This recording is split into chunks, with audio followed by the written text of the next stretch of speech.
Welcome back. You're watching World News, and I'm your host, Klaudia Czerwińska. We start in Warsaw, where Polish Prime Minister Donald Tusk is meeting with the crew of the AX-4 ahead of their mission to the International Space Station. Aboard the spacecraft will be Polish astronaut Sławosz Uznański-Wiśniewski. This is a true breakthrough for us.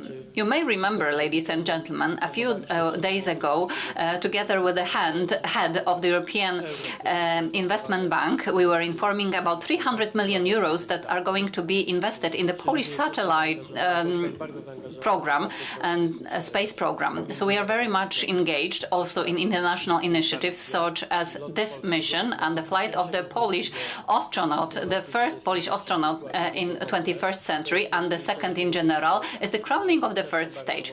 But I'd like to point out that this is the first stage. The space is not just imagination looking at something on TV or reading science fiction books. It's something that's related to our Polish ambitions that are being implemented.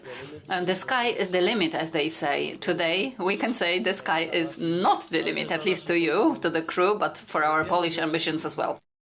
The Court of Justice of the European Union has confirmed that Poland must pay over 320 million euros in penalties. The case stems from the judicial system reforms made by the previous Polish government.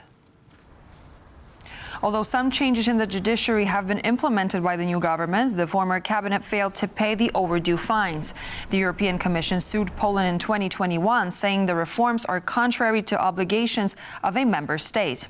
As part of the lawsuit, the Court of Justice of the European Union ordered Poland to halt the implementation of laws questioned by the European Commission. Moreover, Poland must pay the Commission a fine of some 1 million euros. The Polish army has increased its troop numbers to over 200,000. Speaking at a gathering of Poland's top military officers, the Polish defense minister said Warsaw spent 27 billion euro on defense in 2024. He went on to stress that a new strategy for the Polish army is in the making amid, quote, the most dangerous time since World War II. We managed to increase the size of our army over the past year, both the professional ranks and the enlistment numbers for voluntary basic military training. The personnel roles grew by 14,000, and we began January the 1st with 206,000 career, voluntary enlisted, territorial defense and active reserve soldiers. Europe and the United States are the best allies for each other, and any political intrigues from either side of the pond shouldn't overshadow it. We must pragmatically approach our common expectations. It must be said, the era of freeloading, especially in the defense sector, is completely over. If we are to return to full and real security, we must look at the world as people did 40 years ago, when they were facing the Iron Curtain and the Cold War. The Polish army plans to increase the number of soldiers to 300,000 by 2035. Ukraine's military said on Wednesday that Moscow launched 104 drones and 2 Iskander-M ballistic missiles as it attempted to strike targets across the country. Regional officials reported that 8 people had been killed and more than 60 injured in attacks over the past 24 hours. In Kyiv, the capital's air defense targeted a wave of drones. Officials said the Air Force shot down 57 drones, while 42 failed to reach their targets, likely due to electronic interference. Authorities said in the past 5 days, deaths were reported in the Kharkiv region, while 2 fatalities occurred in the Donetsk area and 1 person was killed in the Kherson region.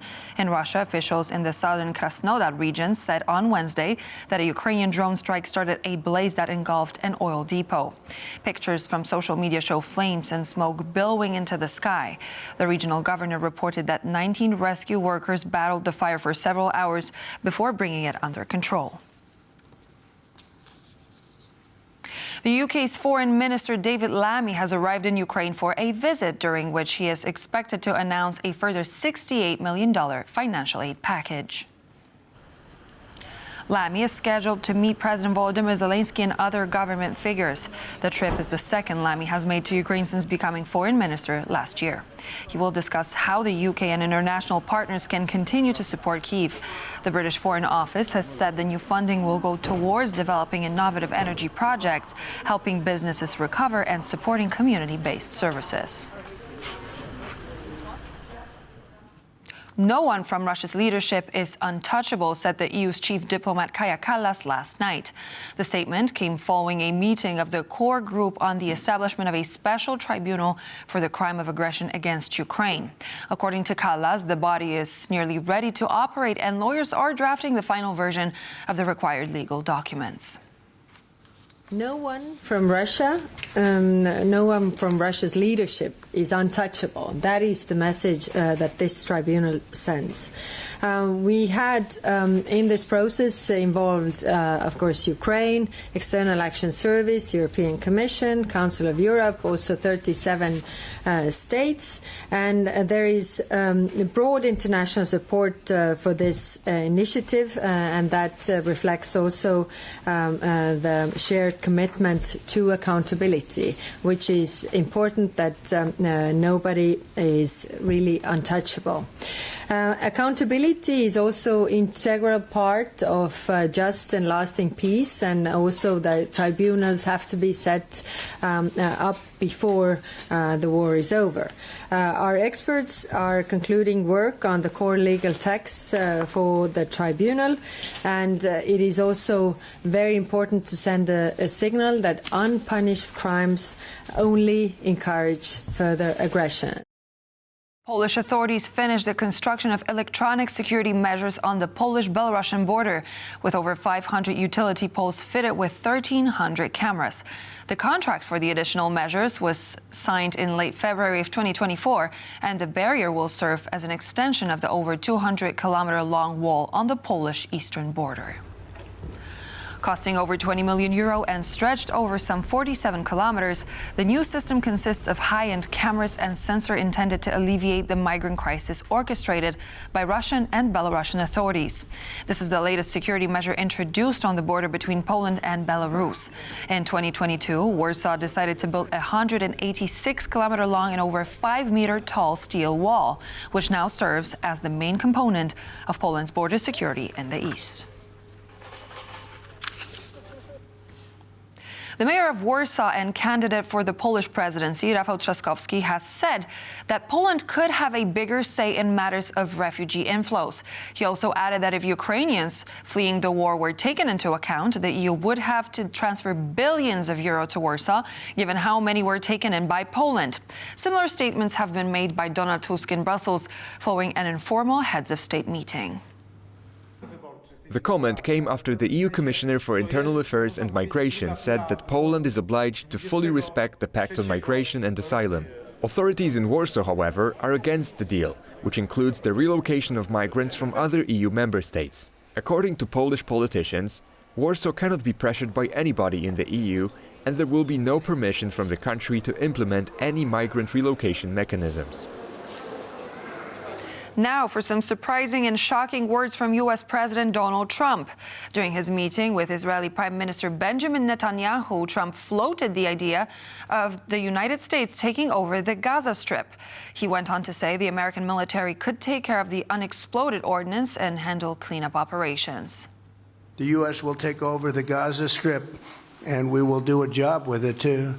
We'll own it and be responsible for dismantling all of the dangerous unexploded bombs and other weapons on the site, level the site and get rid of the destroyed buildings, level it out, create an economic development that will supply unlimited numbers of jobs and housing for the people of the area. I do see a long-term ownership position, and I see it bringing great stability to that part of the Middle East and maybe the entire Middle East.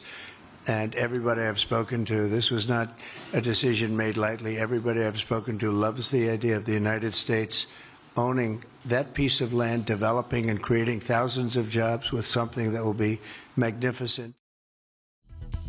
Polish Deputy Foreign Minister Andrzej Szejna has responded to Donald Trump's unconventional ideas.